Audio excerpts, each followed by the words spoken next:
Okay guys, तो आज के सेशन में हम लोग डिस्कस करेंगे कि दो अगर हमारे पास numpy एरे है और उसे हमें कॉन्केट करना होगा तो किस तरीके से कर सकते हैं। आज के सेशन में डिटेल में समझेंगे। सबसे पहले यहाँ पे हम लोग एक इंपोर्ट कर लेते हैं, इंपोर्ट numpy को एज np, और हमारे पास एक वेरिएबल ले लेते हैं एक a equals to N P dot array, और यहाँ पे हम सिंगल डायमेंशन का एक ले लेते हैं। यहाँ पे 1 2 3 कुछ इस तरीके से हमने एक रखा है, और नीचे एक ले लेता हूँ B equals to N P dot array, और यहाँ पे हम लोग ले लेते हैं 4 5 6। सिंपल सा दो हमने वन डायमेंशनल एरे को हमने यहाँ पे रखा है। अब दोनों को मुझे अगर कॉन्केट करना होगा तो कैसे होगा। एक सिंपल सा तरीका अगर आप देखेंगे कि मान लीजिए एक मैं सी ले लेता हूँ, जहाँ पे डायरेक्टली अगर ए प्लस बी करता हूँ, यहाँ पे ये कॉन्केट नहीं करेगा। इस बात पे ध्यान रखिए कि जब भी अगर आप सी को अगर आप प्रिंट करते हैं, यहाँ पे आउटपुट जो है वो इस तरीके से आपको ऐड होके आपको यहाँ पे दिखाता है, और वो कुछ आउटपुट इस तरीके से रहेगा। आप देख सकते हैं कि कैसे हो गया 5 7 9, मीन्स यहाँ पे 1 को उसने ऐड कर दिया है 4 के साथ, तो हो गया यहाँ पे 5। फर्स्ट एलिमेंट जो आप देख रहे हैं 5 हो गया। सेकंड अगर आप देखते हैं यहाँ पे 2 एंड 5, तो 2 प्लस 5 दैट इज 7 कर दिया, और लास्ट जो है आप देखेंगे 3 है और दूसरे वाले में 6 है, तो 3 प्लस 6 दैट इज 9।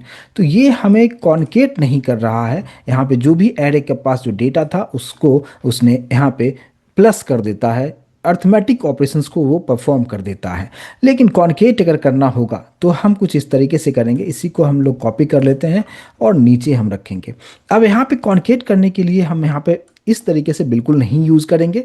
आपको लिखना है कि किसको किसके साथ कॉन्केट करना है, तो आपको np यूज़ करना है, यानी numpy का जो np है, और डॉट यहाँ पे लिखेंगे कॉन्केटेनेट, और फिर ब्रैकेट के अंदर एक और आपको ब्रैकेट यूज़ करना है, और यहाँ पे a कॉमा बी आप यूज़ करेंगे।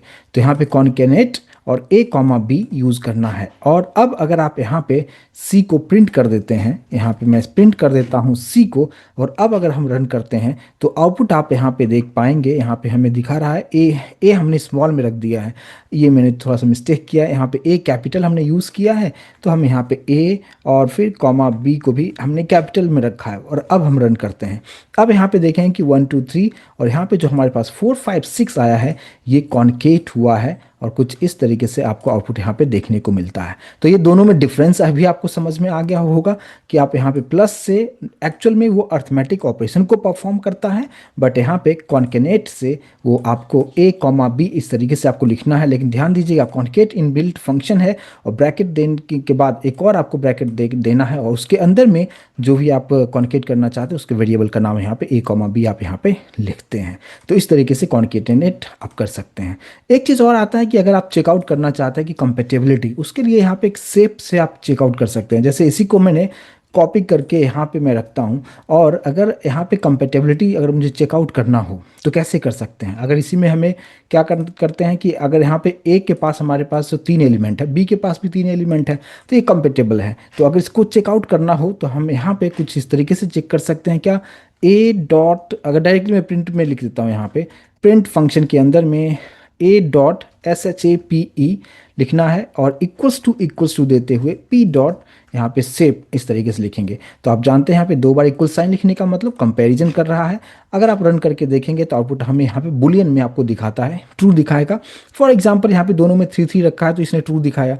लेकिन अगर इसी को मैं यहाँ पे नीचे रख लेता हूँ, और यहाँ पे हम इसका जो है ऊपर मैंने 4 कर दिया है, तो ऊपर आप देखेंगे कि 4 एलिमेंट है, नीचे वाले में यहाँ पे 3 एलिमेंट है। क्या ये कंपेटेबल है? क्या आप रन करके देखेंगे यहाँ पे आपको बताता है ये फॉल्स है। तो यहाँ पे आप कुछ इस तरीके से शेप के हेल्प से आप कंपैरिजन आप कर सकते हैं।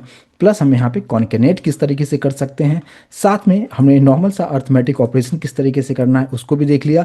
अगर आप चाहें अब मल्टीप्लिकेशन भी अगर आप करना चाहें कर सकते हैं। क्या अगर आपने यहाँ पे कुछ इस तरीके से रखा है, यहाँ पे प्लस की जगह पे अगर मैं यहाँ पे इस तरीके से मल्टीप्लिकेशन लिखता हूँ और फिर सी को प्रिंट करता हूँ, तो क्या ये नॉर्मल इस तरीके से काम करेगा? आप यहाँ पे देख सकते हैं 4 को 1 और 4 को मल्टीप्लाई किया दैट इज़ 4, 2 को मल्टीप्लाई किया 5 से दैट इज़ 10, और 3 को मल्टीप्लाई किया 6 से दैट इज़ 18। तो कुछ इस तरीके से आप यहाँ पे प्लस, मल्टीप्लिकेशन, कॉन्केटेनेशन और यहाँ पे शेप का कंपैटिबिलिटी को चेक करने के लिए आप इसका यूज़ आप कर सकते हैं। तो इसको एक बार प्रैक्टिस करके देख लीजिए। मेनली हमने कॉन्केनेट किस तरीके से करना है, तो यहाँ पे एक इनबिल्ट फंक्शन है, उसके थ्रू आप आसानी से कॉन्केनेट को कर सकते हैं। मिलते हैं नेक्स्ट सेशन में, आगे का पार्ट डिस्कस करेंगे। Thank you so much guys.